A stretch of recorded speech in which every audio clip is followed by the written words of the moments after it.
ታበቃ ና እሺ እናቴ እሺ ሰሚኛለሽ ከዚህ በኋላ ዊኬንድ እና በዓል ቤተሰብ ጋር ማሳለፍ የለም እንዴ ምንም ማለች አላለች ይኸውልሽ የኔም እናት አማችሽ ነች የኔም እናት ጋር እናሳልፋለን እንዴ ምንድነው ሁሌ አሽሙር ከእናትሽ ጋር ተመሳሳይ ቋንቋ ነው የምናወራው ለአማርኛ ነው የምናወራው ሁለታችን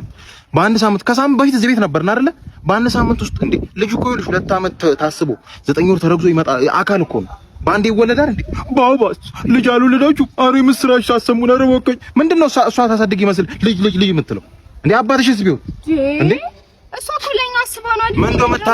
እንደምታስበው ከምን ከሺል ላይ እንዛዝላት በሳምንት ምንድነው ምን ፋዘርሽስ ቢሆን 3 ዓመት ሙሉ ተመሳሳይ ታሪክ ከጋብቻችን ነው ካገባው 3 ዓመት ነው እዚህ ቤት እመጣለሁ ነው እስቲ ልጅ ቁጭ በል እንግዲህ በአብዮቱ ጊዜ ከኛ ሰፈር የተማርኩት ብቸኛው ምሁር እኔ ነበርኩ በአብዮቱ ጊዜ እንደ ሀገር 60 ምሁር ነበራት እቺ ሀገር 60ውንም የበላችሁ ራሱ አብዮቷ ነች የምን መቀደር ነው እሳቸውን ቢሆን ወደ ሞት ነው ከዚህ በኋላ ምን አለ እውነት አውርተው ቢሞቱ ረበስ አንተ ቤተሰቦችን ሁሌ እንዳጣጣም እኔ ያገባኝ ይኸውልሽ እንግዲህ ከዚህ በኋላ እኛ ማዘርጋ ነው እናሳልፈው ጨርሻለሁ አረ ማዘርጋ እናሳልፍም እኔ ለእናቴ ሁሌ ለፋሲካ ቃል ገብቼላታለሁ ከሷጭ ሌላ ቦታ ቃል ገብተሻል እንግዲህ አሁን ካሁኑ ጠቅልልሽ ግቢ እዚሁ ጾሙን ፍጪ እዚሁ ፋሲካን ተቀበይ ጨርስኩ ነኝ